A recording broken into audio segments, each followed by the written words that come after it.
오늘 본문의 배경은 이런 내용이죠. 엘리사가 엘리야의 뒤를 이어서 이스라엘의 최고 선지자가 되었습니다. 더불어 엘리야가 가지고 있었던 하나님의 권능을 갑절이나 공급받는 은혜를 누리고 한 성읍에 도착했습니다. 근데 그 성읍에서 이 엘리사 선지자가 온 것을 환영하고 기뻐하다가 곤란한 상황을 이야기하는 거예요. 그러면서 뭐라고 말하냐면 엘리사 선생님, 이 성읍은 보시다시피 참 자리가 너무 좋습니다.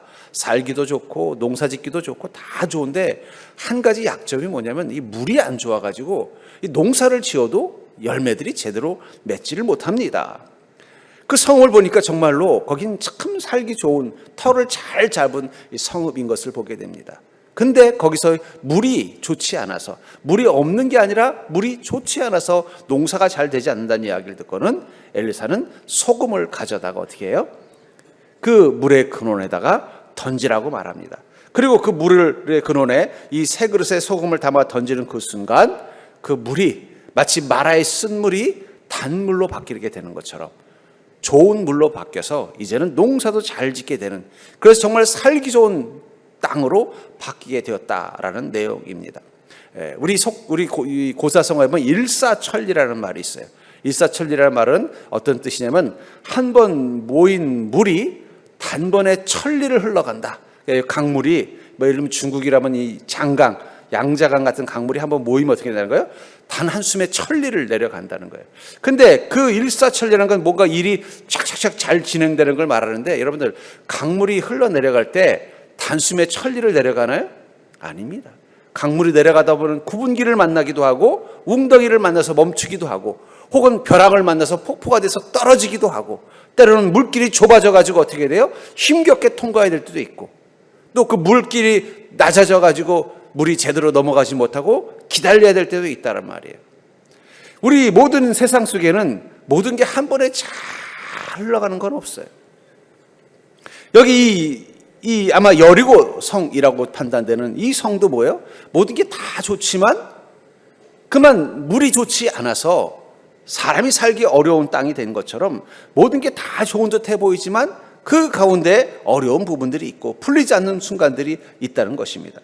그리스도인의 삶도 마찬가지입니다. 아니, 어쩌면 그리스도인의 삶은 마가복음 4장 7절부터 8절에 보면은 더러는 가시떨기에 떨어짐에 가시가 자라 기운을 막음으로 결실하지 못하였고 더러는 좋은 땅에 떨어짐에 자라 무성하여 결실하였으니 30배나 60배나 100배가 되었느니라.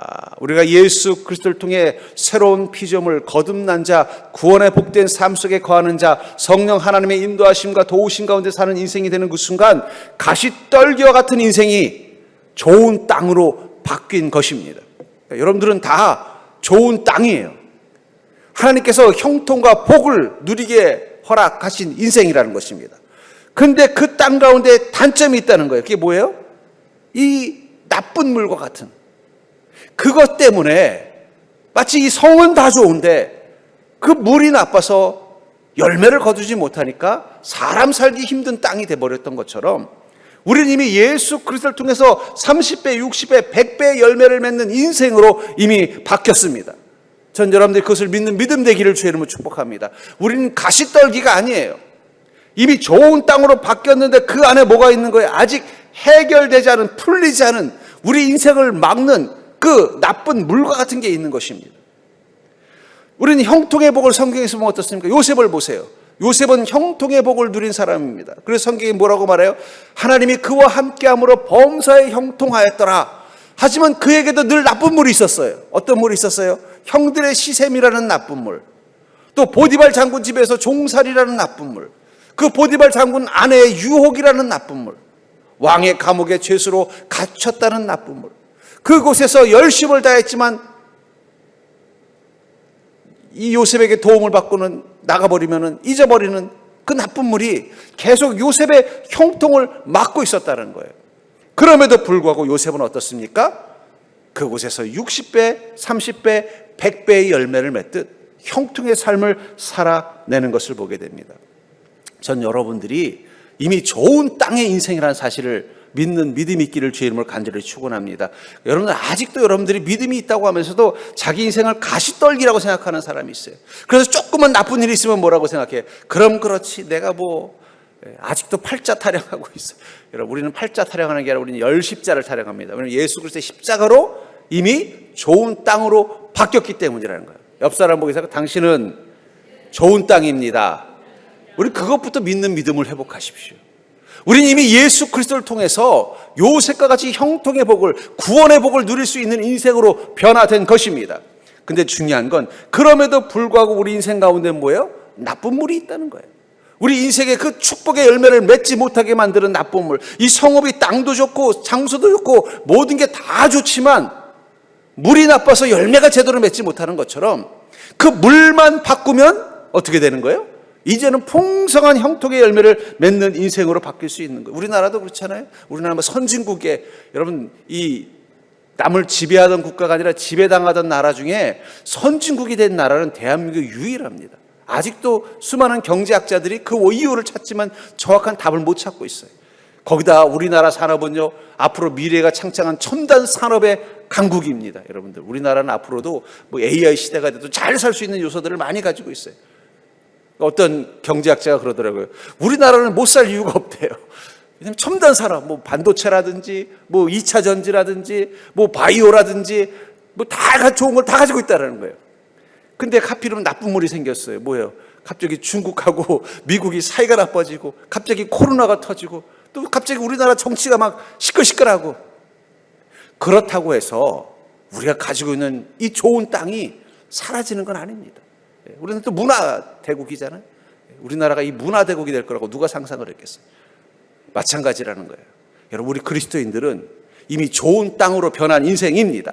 마치 이 엘리사가 방문한 이 성은 정말 사람이 살기 좋은 성읍인 것처럼 좋은 땅으로 바뀐 건 분명합니다.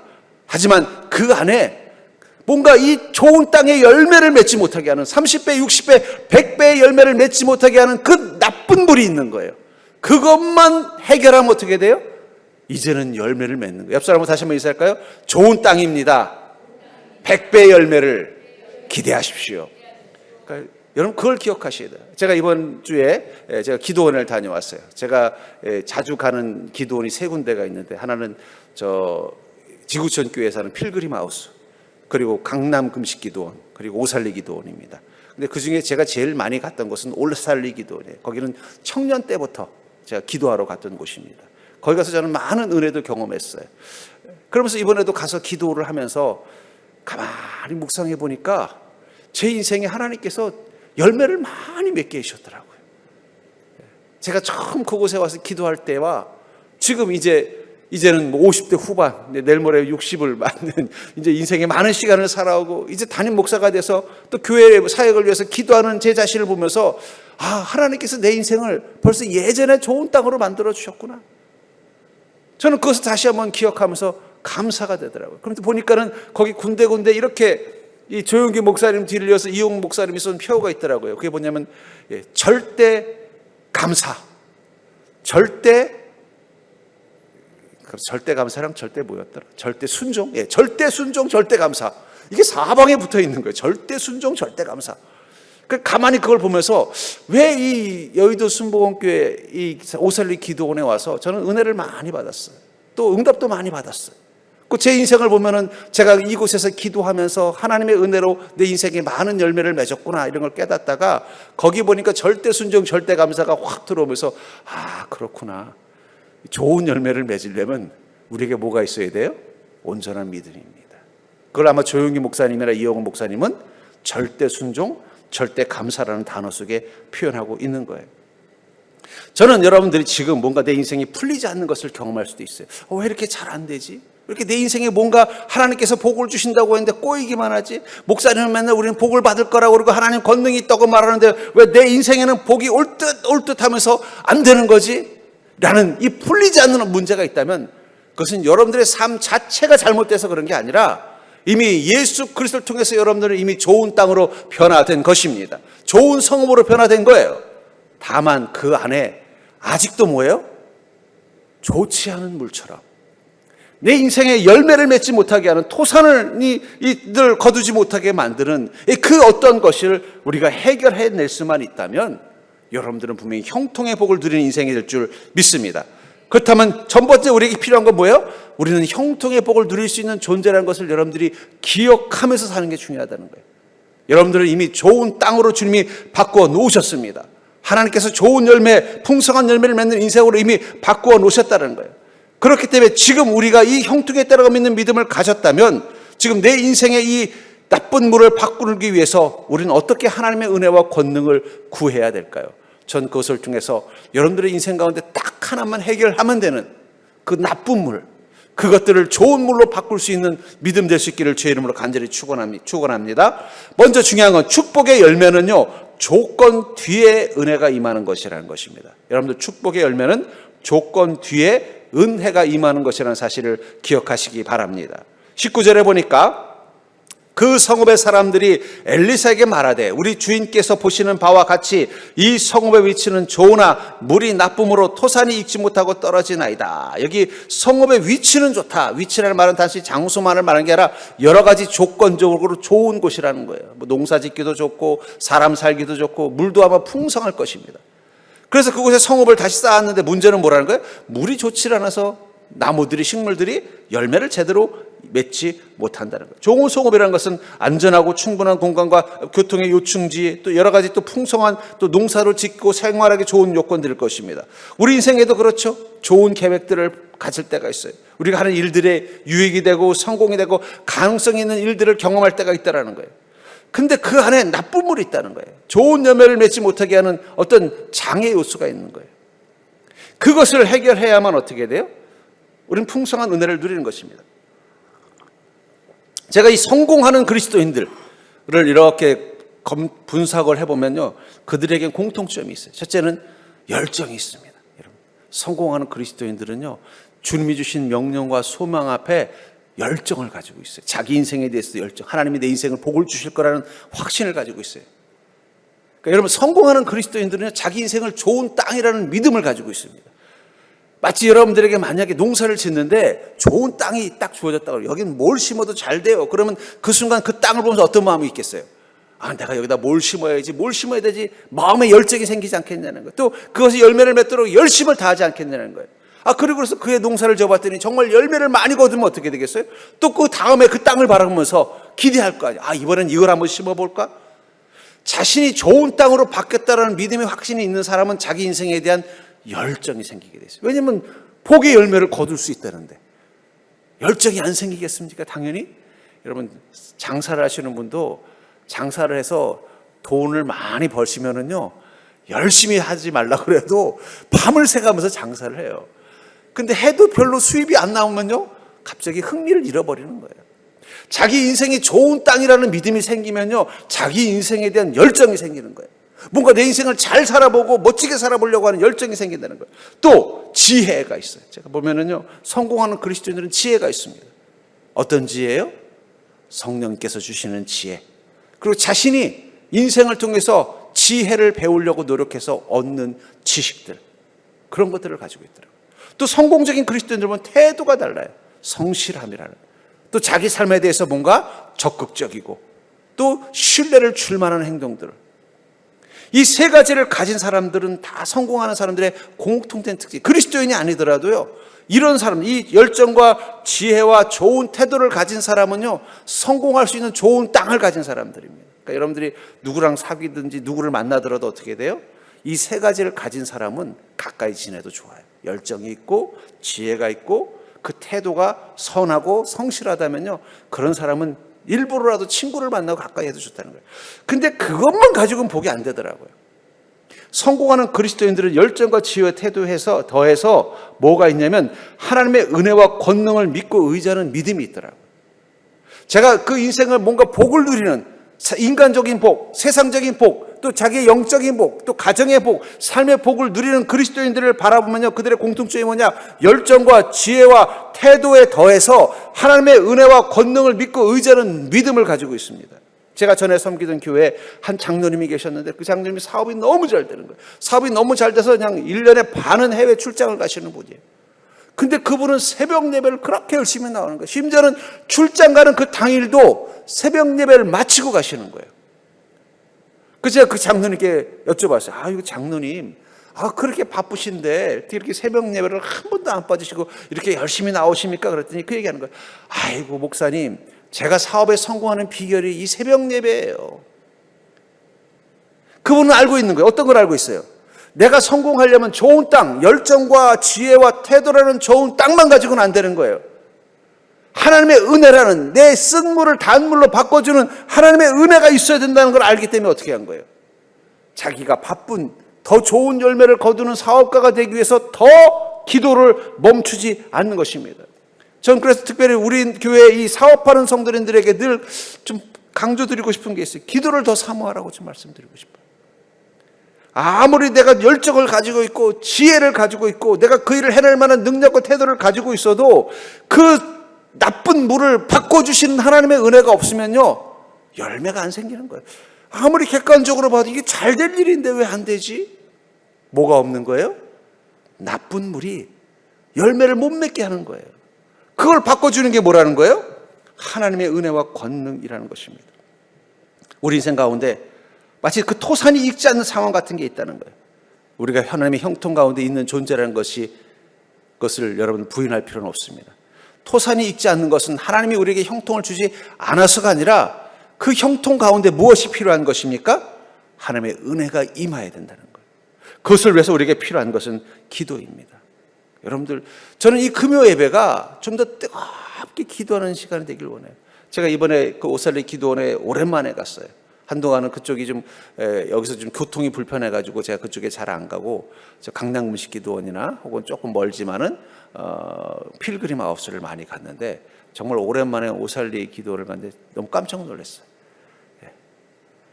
거기 집회를 갔는데 거기가 좌석이 한 5,000석 가까이 되는 큰 건데 앉아있는 사람들이 보니까 금요일에 우리 성도님 정도밖에 안 앉아 계시더라고요. 야, 이거 오살리 기도원이 이럴 줄은 몰랐어요.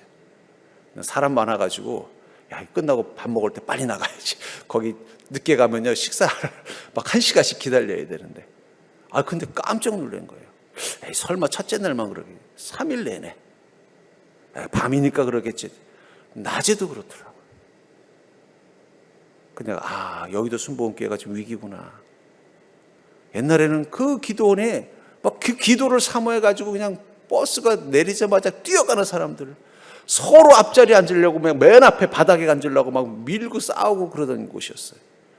근데 맨 앞에는 아예 그냥 자리를 없애버렸더라고요. 뭐 뒷자리도 텅텅 비는데. 그 제가 기도를 하는데 성령님이 역사하실까 안 하실까요? 역사하시더라고요.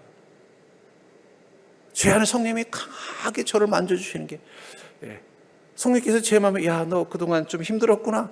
저를 위로해 주는데 저도 모르게 눈물이 확 나가지고 그냥 통곡을 하면서 제가 기도를 했습니다. 그래서 아직 이곳에 성령님이 역사하시는구나. 근데 사람들이 왜 이렇게 없어? 그들은 자기 인생의 나쁜 물을 좋은 물로 바꾸려는 마음을 잃어버린 거예요. 그리고 맨날 그래.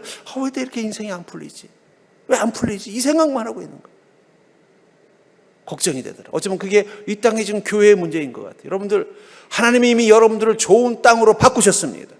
충분히 30배, 60배, 100배 열매를 맺는 인생으로 바꿔놓으셨어요. 근데 거기에 우리가 아무리 열정과 지혜와 태도를 가지고 있어도 하나님의 은혜와 권능이 임하지 않으면요, 그 나쁜 물을 좋은 물로 바꾸시는 은혜가 임하지 않으면요, 열매를 맺지 않는 것입니다. 맺어도 좋은 열매 안 맺는 거예요. 그 은혜는 주님을 의지하는 믿음을 가진 자에게만 임하는 것입니다. 기도는 뭐예요? 주님의 은혜를 구하는 것이 기도 아니에요. 내 삶의 모든 걸 주님께 맡기는 게 바로 기도의 시작 아닙니까? 전 그래서 우리 교회가, 우리 성도님들이 하나님의 은혜를 사모하면서 뜨겁게 기도하는 그런 교회로 변화될 수 있기를 간절히 원하고 있습니다. 여러분들의 인생에 그 나쁜 물을 바꿀 수 있는 건 기도밖에 없어요. 기도밖에. 전 여러분들이 하나님의 은혜를 구하는 기도를 멈추지 않는 자가 될 수 있기를 주의 이름으로 축원합니다. 우리 금요 예배 때 여러분들 주변에 힘든 사람들, 예수 믿는데 내 인생은 그렇게 예수 믿는데 안 풀리는지 모르겠어요. 불러오세요. 불러와서 같이 기도하세요. 여러분, 금요 예배 때 성령님이 역사하십니다. 제가 얘기는 안 하지만 역사하심이 나타나고 있어요. 여러분, 그 사모하는 마음 가지고 오시라는 거예요. 두 번째, 믿음을 가진 자의 시간에 임하는 나쁜 물을 바꾸는 하나님의 권능은 말씀을 따라 행하는 믿음이 상황을 바꿔준다는 거예요. 우리가 말씀을 따라 행하는 믿음을 가질 때 우리의 상황을 바꿔주는 게 바로 하나님의 권능이라는 것입니다. 20절부터 21절에 보니까 엘리사가 이르되 새 그릇에 소금을 담아 내게로 가져오라 하매 곧 가져온지라. 엘리사가 물 근원으로 나아가서 소금을 그 가운데에 던지며 이르되 여호와의 말씀이 내가 이 물을 고쳤으니 이로부터 다시는 죽음이나 열매 맺지 못함이 없을지니라 하셨느니라 하니. 하나님께서 엘리사에게 어떻게 하라고 말씀하셨어요? 너는 가서 새 그릇에 소금을 담아서 이 물 근원에 갖다 던져라. 이 음성을 듣고는 엘리사는 어떻게 한 것입니까? 그 성읍에 있는 아마 지도자들에게 불러서 그랬겠죠. 이 물이 어디서 나옵니까? 아마 샘에 근원되는 곳이 있겠죠. 그곳에다가 새 그릇에 소금을 담아서 던졌더니 어떻게 했다는 거예요? 그게 고쳐져서 어떻게 했다는 거예요? 열매를 이제 풍성히 맺게 해주는 영양분이 가득한 물로 바뀌었다라는 거예요. 이 물의 근원이라는 것, 그것은 문제 해결의 단초를 말하는 것입니다. 근본적인 해결 방법을 말하는 것이라면 그 해결 방법의 시작은 뭐라는 거예요? 이 새 그릇. 여러분, 그릇이라는 것은 보통 우리의 마음을 상징한다면 이 새 그릇은 우리 마음이 변화되는 것을 말하는 것입니다. 마음이 변화되어야만 우리의 삶의 쓴물을 단물로 바꿀 수 있는 것입니다. 그래서 로마서 12장 2절에 보면 너희는 이 세대를 본받지 말고 오직 마음을 새롭게 함으로 변화를 받아 하나님의 선하시고 기뻐하시고 온전하신 뜻이 무엇인지 분별하도록 하라. 여러분들, 우리가 그리스도 안에서 형통의 복을 누린 인생이 되기 위해서 제일 중요한 건 마음이 새로워지는 거예요. 그러니까 여러분, 은혜 받고 나면 어떻게 해야 돼요? 갑자기 마음이 확 바뀌잖아요.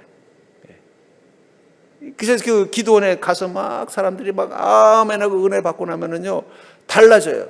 들어갈 때 보면 다 뭔가 인생에 무거운 짐 가지고 들어온 사람들이 그냥 거기 막 수천 명이 앉아가지고 막 어떤 사람은 뭐 예배 드리기 1시간 전부터 와서 막 눈물을 흘리면서 기도하는 사람도 있고, 우리 교회도 좀 그런 분들이 좀 있었으면 좋겠어요. 금요 예배가 9시라도 8시부터 와서 눈물로 기도하는 사람, 막 눈물로 기도하고 끝나고 나면 밥 먹으러 갈 때 보면 표정들이 다 화내가지고 그냥 그 짐을 다 그 예배 시간에 다 주님께 내려놓고 간 거예요. 왜냐하면 그 마음이 어떻게 된 거예요? 새로워진 거예요. 은혜 받았다는 게 뭐예요? 우리 마음이 새로워지는 것입니다. 주님의 은혜를 담을 만한 마음으로 바뀌는 게 중요한 거예요. 그래서 너희들은 마음을 새롭게 해서 변화를 받으라는 거예요. 여러분, 우리가 온전한 우리 삶 속에 주님의 은혜를 경험하려면요, 우리의 심령이 바뀌어야 됩니다. 그 심령이 어떻게 바뀌어요? 소금은 말씀을 상징하는 거예요. 말씀이 담겨진 심령으로 바뀌어요. 제가 계속 말씀드리잖아요. 여러분들, 마음이 바뀌어야 인생이 바뀌는 것입니다. 마음이 바뀐다는 건 우리 마음속에 들어가 있는 언어가 바뀌는 거예요. 우리 마음속에 들어있는 언어가 바뀌어야만 인생이 바뀌는 거예요. 어떤 언어로요? 말씀 속에 들어있는 언어. 말씀 속에 들어있는 언어가 내 마음속에 가득하면 우리는 예수 신념을 갖게 되어 있어요. 예수 신념을 갖게 되면 여러분, 신념을 가진 사람은 그 신념을 따라서 행동하게 되어져 있는 것입니다. 내 마음이 말씀으로 가득 찬 마음이 되면요, 우리의 행동이 어떻게 돼요? 말씀을 따라서 사는 인생이 되는 것입니다. 저는 뭐 그 드라마를 그렇게 좋아하지는 않습니다만, 최근에 본 참 인상적인 드라마가 갯마을 차차차라는 드라마예요. 근데 알고 봤더니 꽤 오래된 거더라고요. 저는 최근에 이제 재방송 몇 편 보다가 저거 재밌네 그래가지고 한번 봤는데, 그래서 그게 어떤 내용인가 이렇게 보다가 제 마음속에 왜 저 마을은, 공진이란 저 마을은 마치 행복할까? 근데 거기 보면요, 그냥 평범하고 인생에 그냥 찌질한 인생들이 많아요.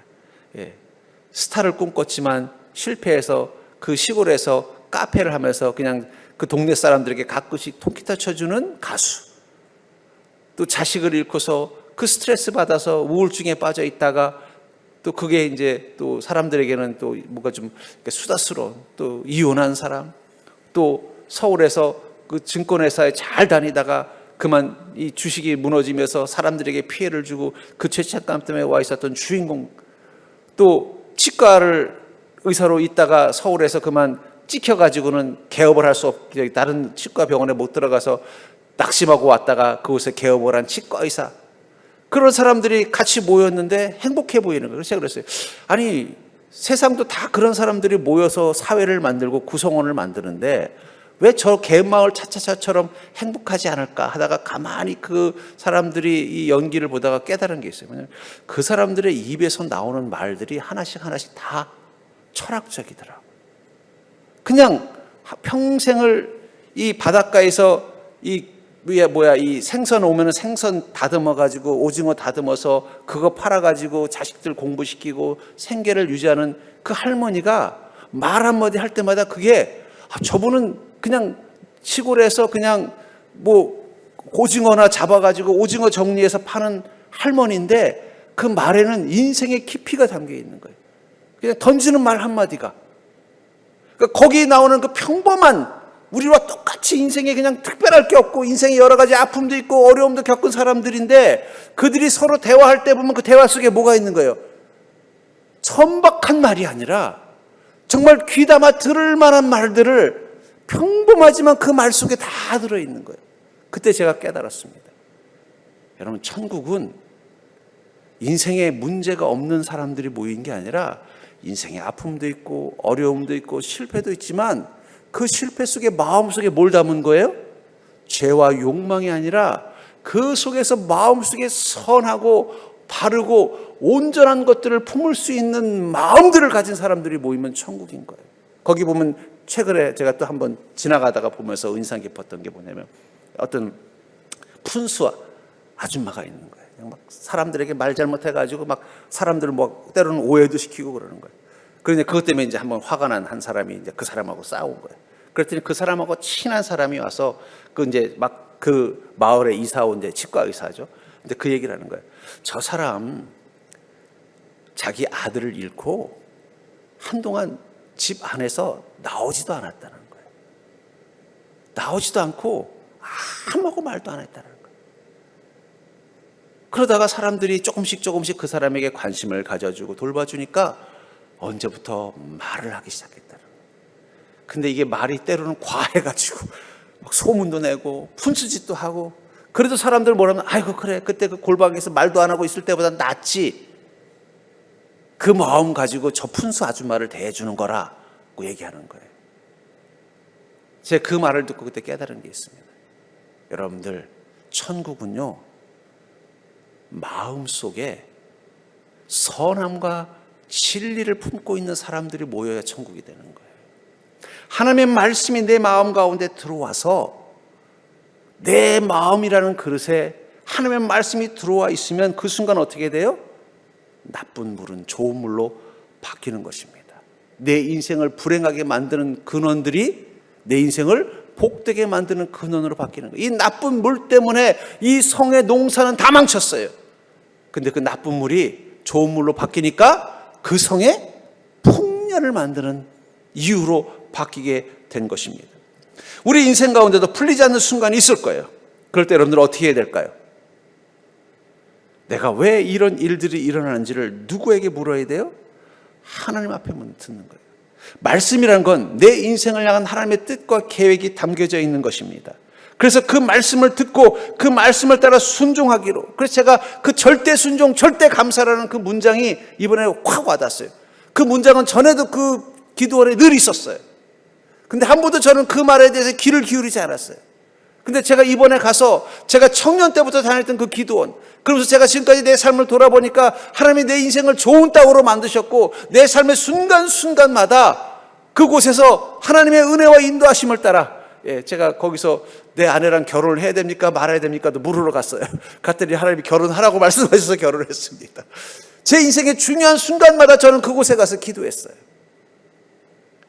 그리고 그곳에서 주님의 응답을 듣고 그 응답 앞에 실천했더니 열매를 맺은 거예요. 여러분, 제가 이 교회에 오기도 전에도 저는 거기 가서 기도하고 온 것입니다. 그때서야 저는 이 문장의 뜻이 이번에 깨달아요. 절대 순종, 절대 감사. 아, 그렇구나. 내 안에 내 인생에 풀리지 못하게 하는 이 나쁜 물을 바꿀 수 있는 건 뭐예요? 주님의 말씀 앞에 무조건 순종하겠다는 마음. 그리고 내 인생을 이미 주님께서 좋은 땅으로 만들어 주셨고, 내 인생께서 주님께서 허락만 하시면 내 인생에는 30배, 60배, 100배의 열매를 맺는 인생으로 만들어 줄 거라는 것을 믿는 감사가 살아있다면 나는 충분히 복된 인생을 살 수 있구나.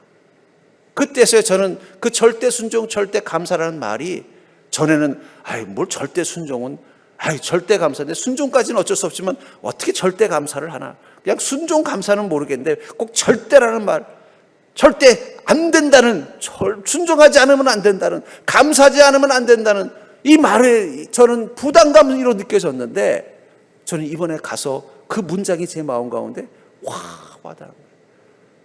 그게 바로 내 안에 나쁜 물을 좋은 물로 바꾸는 힘이었구나.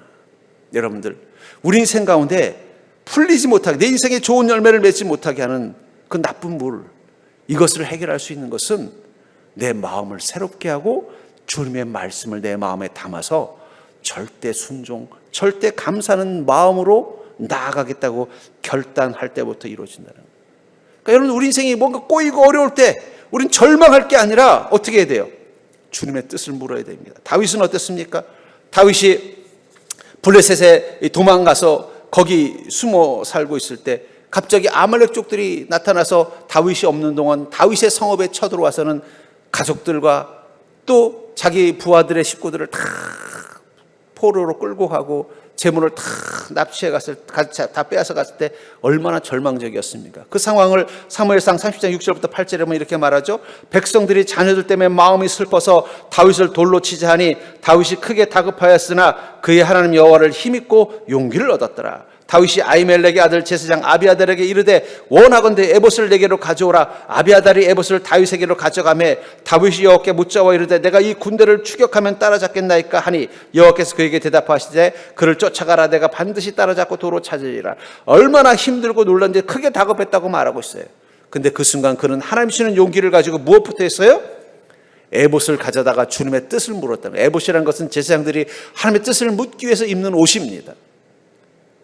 우리 인생 가운데 왜 이렇게 내 인생이 해결되지 않지? 뭔가 자꾸 될 듯 안 되는 상황들이 계속 된다면 지금 우리에게 필요한 용기는 무엇입니까? 주님의 뜻을 묻고 그 뜻 앞에 절대 순종, 절대 감사하겠다고 결단하는 거예요. 저는 그러면서 거기 최근에 이제 조용기 목사님 기념관이 생겼더라고요. 그래서 그곳에 가서 이렇게 보면서 제 마음속에 묵상을 해봤어요. 어떻게 저 목사님은 이렇게 큰 교회를, 교회 역사상 60만 명의 성도를 가진 교회는 교회 2000년 역사상 유일무이합니다. 지금도 그 기록은 깨지지 않고 있어요. 그게 어떻게 가능했을까? 어쩌면 그 조용기 목사님이 써놓은 절대 순종, 절대 감사라는 그 단어 속에 비법이 있었던 거예요. 그 목사님은 그걸 숨겨놓지 않고 모든 그리스도인들, 그곳에 와서 은혜 받기를 원했던 모든 주의 종들도 보라고 사박에다가 절대 순종, 절대 감사라고 써놨던 거예요. 근데 발견하지 못한 거죠. 그게 내 마음을 새롭게 하는 거예요. 절대 순종하는 마음, 절대 감사하는 마음으로 새롭게 돼서 주님의 뜻 앞에 서기로 하는 그 순간이 바로 하늘의 복과 형통을 누리는 시간이라는 것을 깨닫지 못했던 것입니다. 저는 이번에 그것을 깨달았어요. 그래서 돌아보니까 내가 순종할 때 주님께서 내 인생에 열매를 맺게 하시더라.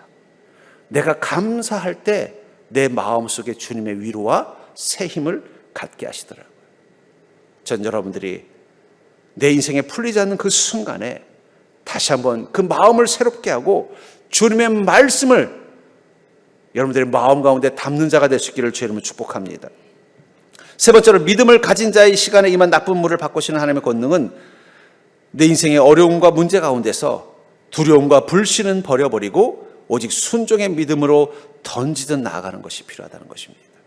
21절부터 22절에 보면은 엘리사가 물 근원으로 나아가서 소금을 그 가운데 던지며 이르되 여호와의 말씀이 내가 이 물을 고쳤으니 이로부터 다시는 죽음이나 열매 맺지 못함이 없을지니라 하셨느니라 하니 그 물이 엘리사가 한 말과 같이 고쳐져서 오늘에 이르렀더라. 소금을 그 가운데 던졌다라는 표현이 있죠. 이 던지다라는 말이 히브리어로 샤라크라는 단어를 쓰는데 이 말은 모세가 마라에 쓴 물에 그 나무를 던질 때도 이 단어를 씁니다. 출애굽기 15장 25절부터 26절에 보니까 모세가 여호와께 부르짖었더니 여호와께서 그에게 한 나무를 가리키시니 그가 물에 던지니 물이 달게 되었더라. 여기 물에 던지다도 샤라크라는 단어를 쓴다는 거예요.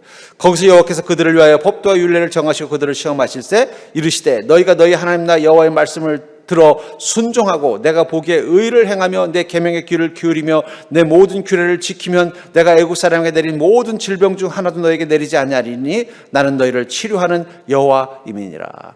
그 쓴 물을 주님께서 그 나무 하나를 가리키면서 그 나무를 물에 던지라라는 명령 앞에 모세가 순종하며 던지는 그 순간 물이 달아져서 먹을 수 있게 되면서 주님 뭐라고 말씀하세요? 나는 너희를 치료하는 하나님이시다. 여러분들, 주님이 우리 인생을 치료하시고 회복하시는 것, 나쁜 물을 좋은 물로 바꾸듯 쓴 물을 나쁜 물로 바꾸듯 내 인생의 문제를 해결해 주시는 그 은혜를 만나기 위해서 우리에게 필요한 믿음은 무엇입니까? 던지는 믿음이라는 거예요. 던지는 믿음. 던진다는 건 뭘 말하는 거예요? 믿고 행하는 것입니다. 우린 믿음이 있어요. 믿음이 있지만 던지지는 못합니다. 던지지는 못하면서 뭐라고 말해요? 도대체 내 인생의 이 쓴물은 왜 사라지지 않냐고 말한다. 그것이 사라지려면 어떻게 된다는 거예요? 던지는 믿음이 필요하다는 거예요. 그게 바로 절대 순종이라는 거예요. 그런데 이 던지는 믿음을 가지려면 전제 조건이 있습니다. 우리 안에 불신과 두려움을 먼저 버려야 된다는 거예요. 왜 우리는 던지지 못할까요? 마태복음 14장 29절부터 31절에 보니까 베드로가 배에서 내려 물 위로 걸어서 예수께로 가되 바람을 보고 무서워 빠져가는지라 소리질러 이르되 주여 나를 구원하소서 하니 예수께서 즉시 손을 내밀어 그를 붙잡으시며 이르시되 믿음이 작은 자여 왜 의심하였느냐 하시고 베드로가 배에서 내려 물 위를 걷다가 왜 갑자기 빠졌다고 말하고 있어요?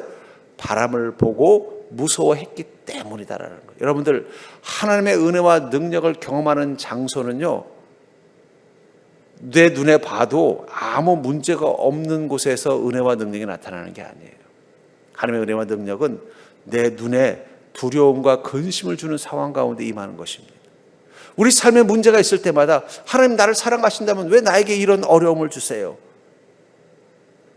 근데 그 어려움은 우리가 육신의 눈으로 봤을 때 어려운 거죠. 믿음의 눈으로 보면 어떻게 돼요? 그것은 두려울 대상이 아니라는 거예요.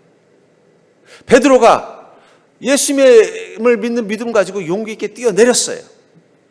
근데 갑자기 육신의 눈이 떠지니까 뭘 보는 거예요? 조금 전까지 자신을 두렵게 했던 그 바람과 파도가 보이는 거예요. 그 순간 어떻게 돼요? 물속으로 가라앉는 것입니다. 그 순간 예수님이 그를 붙잡아 일으키시면서 뭐라고 말해요? 믿음이 없는 자여 왜 의심하였느냐. 분명히 하나님께서 우리에게 복을 주시더라도 분명히 나쁜 물을 우리 눈에 보이게 하실 것입니다. 하나님께서 우리 인생 가운데 은혜를 주시더라도 우리가 두렵고 근심할 수 있는 거리들을 눈앞에 보여주실 거라는 거예요. 그래서 모세에게 어떻게 했다고 말하고 있어요? 물에 던지면서 내가 그들을 시험한다. 그 속에서도 다음번에 또 다른 쓴 물을 만났을 때 원망하는 게 아니라 말씀 앞에 순종하면서 감사하는 자가 되는지를 보겠다라는 거예요. 우리가 왜 우리 인생 가운데 던지는 믿음을 갖지 못할까요? 그것은 우리 눈에 보이는 그 문제들 앞에서 두려워하고 근심하기 때문이에요. 그러니까 보면은요, 이 던지지 못하는 믿음을 가진 사람들의 특징이 뭐냐? 조변 섞게 합니다. 은혜를 받을 때는 믿음이 큰 사람처럼 느껴지다가 조그만 어려움 생기면 갑자기 믿음 없는 사람으로 확 돌변해버려요. 두 개의 인격을 가진 사람 같아요. 뭔가 그 사람 삶 속에 뭐가 잘 풀릴 때 보면 정말 하나님을 위해서는 목숨까지 내놓을 처럼 보이다가 그 삶 속에 조그만 어려운 문제가 생기면 갑자기 하나님 원망하고 목사님은 나를 위해 기도도 안 한다고 그러고 갑자기 교회에서 안 보이기 시작하고 자기 인생에 잘 풀릴 때는 자기는 교회를 너무 사랑하고 교회를 위해서 모든 걸 다 할 수 있고 또 주님의 나라를 위해서라면 내 인생도 바칠 것처럼 말하다가 막상 조그만 자기 인생에 파도만 생기면 어떻게 돼요? 갑자기 그 태도가 확 바뀌어서 낙심하고 실망하는 사람, 던지지 못하는 믿음을 가지고 있다. 우리가 육신의 눈으로 우리 인생을 바라보면요, 어떤 순간에도 바람과 파도가 보이게 되어져 있습니다. 근데 그때의 특징이 뭐예요?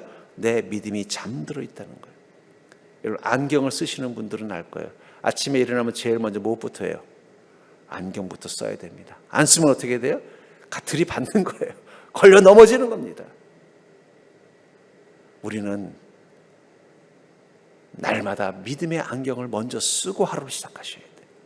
믿음의 눈 안경 안 쓰고 내 인생 바라보면 뭐부터 보여요? 베드로 눈에 보였던 바람만 보이는 거예요. 그게 우리를 두렵고 근심하게 만드니까 어떻게 돼요? 움츠러들게 만들고 주님의 복을 누리지 못하도록 만드는 것입니다.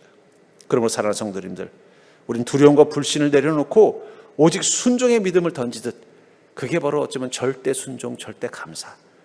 절대 순종, 절대 감사는요, 믿음의 눈을 뜨지 않으면 절대 못하는 일이에요. 인간적인 눈을 뜨면 절대 순종 못합니다. 왜냐하면 순종할 수 없는 것들이 너무 많이 보이는데 절대 감사 못합니다. 왜냐하면 내 인생에 감사할 일이 보이지 않고 불평하고 원망할 일들이 잔뜩 보이는데 어떻게 절대 순종하고 절대 감사해요? 그러나 아침에 눈이 안 좋아서 안경을 쓰는 사람이 일어나면 안경부터 찾는 것처럼 내가 주님 매일매일 믿음의 눈을 뜨고 시작하겠습니다 하는 마음 가지고 믿음의 눈을 뜨고 하루를 시작하면 뭐가 보이는 거예요?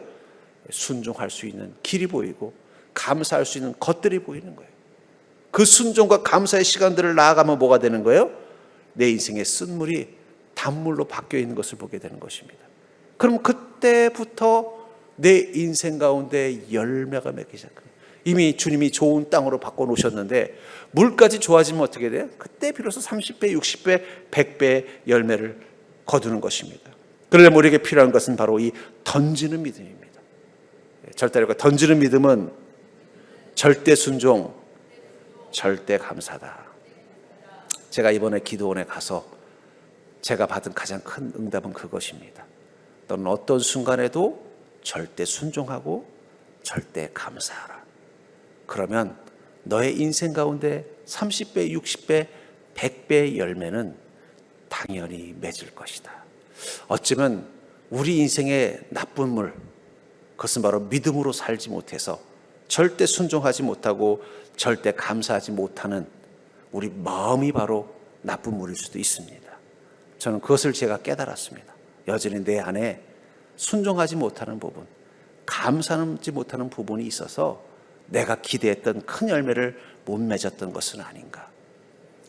저는 우리 그리스도인은 지금도 형통의 시간을 살고 있다는 사실을 기억하시기를 주의 이름으로 축복합니다. 여러분들이 이미 좋은 땅으로 바뀌었어요. 예수 그리스도를 만나는 그 순간 예수 그리스도의 보혈의 피가 여러분들의 인생을 복을 누릴 수 있는 땅으로 만들어 놓으셨습니다. 이제 그 안에 나쁜 물만 좋은 물로 바꾸면 돼요. 그게 바로 절대 순종, 절대 감사라면 전 여러분들이 그 던지는 믿음을 가지고 한번 여러분들의 인생을 변화시켜 보기를 주의 이름으로 축복합니다. 그것만 하면 되는 거예요. 얼마나 좋습니까? 그것만 하면 내 인생에 60배, 100배의 열매를 맺는 인생으로 바뀌게 하신다고 주님이 약속하셨습니다. 오늘 이 시간 이 자리가 여러분들이 던지는 믿음을 회복하는 복된 자리가 될 수 있기를 주의 이름으로 간절히 축원합니다.